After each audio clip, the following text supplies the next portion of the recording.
Hello, I'm Phil Svitek, 360 Creative Coach, and this episode really is a check-in for my 21-day no complaint challenge. So I did an episode, which I've linked to down below, where I talked about eliminating complaints from your life for 21 days. Like, just don't complain for 21 days and seeing how that was like. And so, I've surpassed those 21 days. And now I want to kind of talk about my experience of it. So I guess right off the bat, it's a 21-day no complaint challenge. Did I complain? Yeah, yeah, I did. But kind of the interesting thing, like what you start to kind of realize is you catch yourself. So every time you're about to complain, you catch yourself and you prevent yourself from really deep diving that complaint like you might have in the past. So I certainly noticed that, and whenever I did have a complaint, I was able to kind of catch myself and take a step back, almost have like this out of body experience, and really, be like, Phil, you're complaining, right? Whereas before, I might have just done it subconsciously, right? Not even thinking about it. So that was a big benefit to me. And once once I started to kind of really see it from that perspective, and I was able to catch myself, what it does is it allows me to really then see it. Okay, what is it that I'm complaining about? Because I did an episode last week, basically that the premise being that complaining just means you're stuck. So it was like, okay, Phil, you're stuck. What are you stuck on, and how do you get out of it? Right. So it gives you some sort of agency in life versus when you're complaining, you're spinning your tires in the mud, so to speak. And so by going through this challenge, and by the way, the 21 days was sort of arbitrary. It's not like the point was just to kind of really be conscious of it.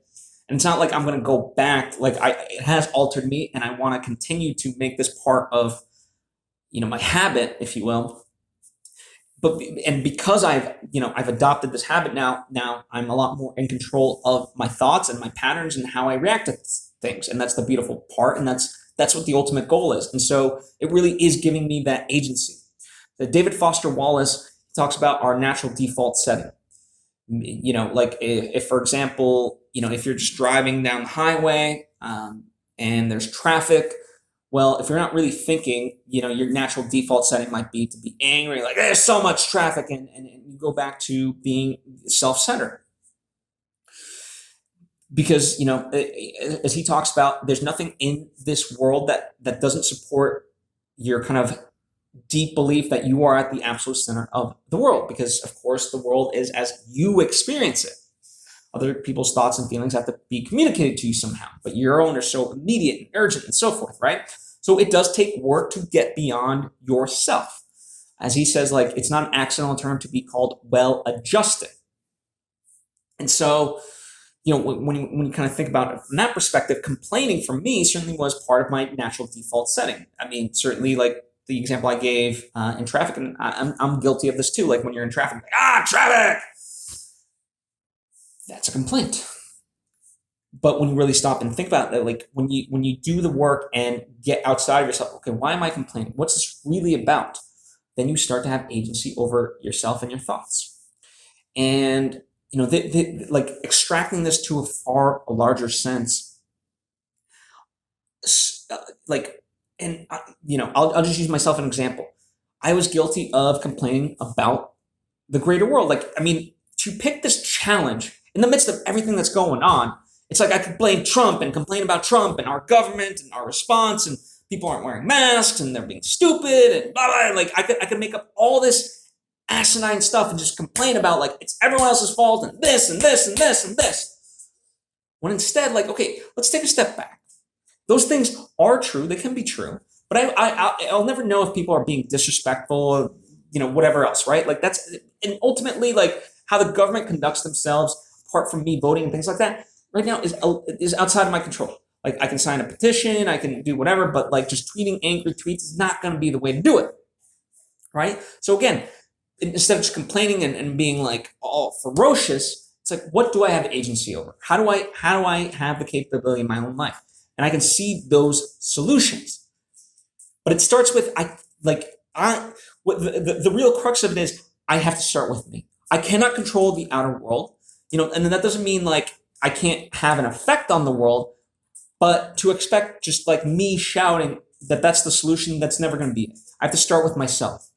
It's interesting. Like Erwin McManus talks about this. Like we will never achieve outer peace, meaning world peace, until we achieve inner peace. And Byron Katie, who I've cited multiple times in various episodes, she's of the same mindset. And I just that idea really resonates with me now. Like we will never have peace in the world unless we achieve inner peace. Now, why is this important? Why do I believe this? Well, because if you achieve inner peace, you will be that much more tolerant to other people.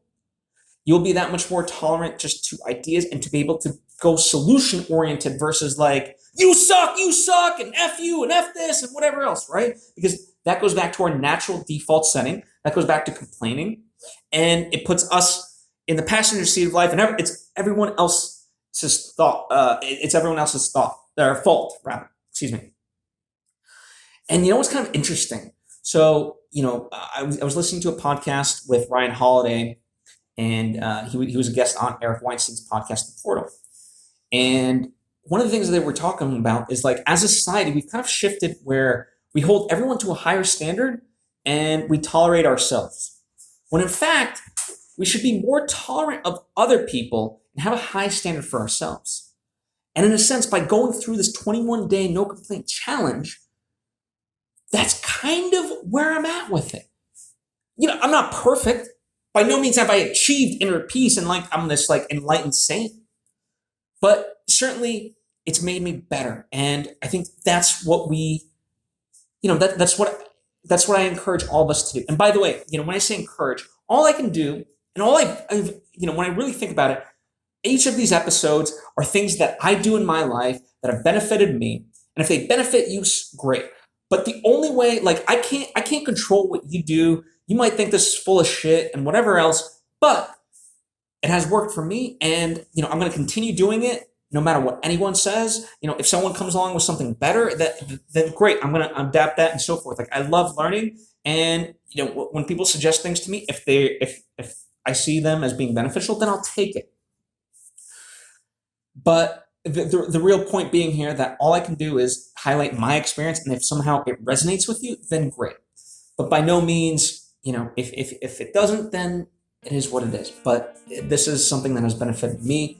And, I think it can for you, but that's up to you ultimately.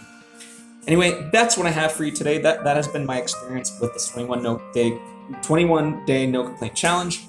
If you have any questions about my experience or want to add your own 2 cents, if you did the challenge or thinking about doing the challenge, by all means, comment down below. I would love to discuss further with you, or you can hit me up on social media at Svitek.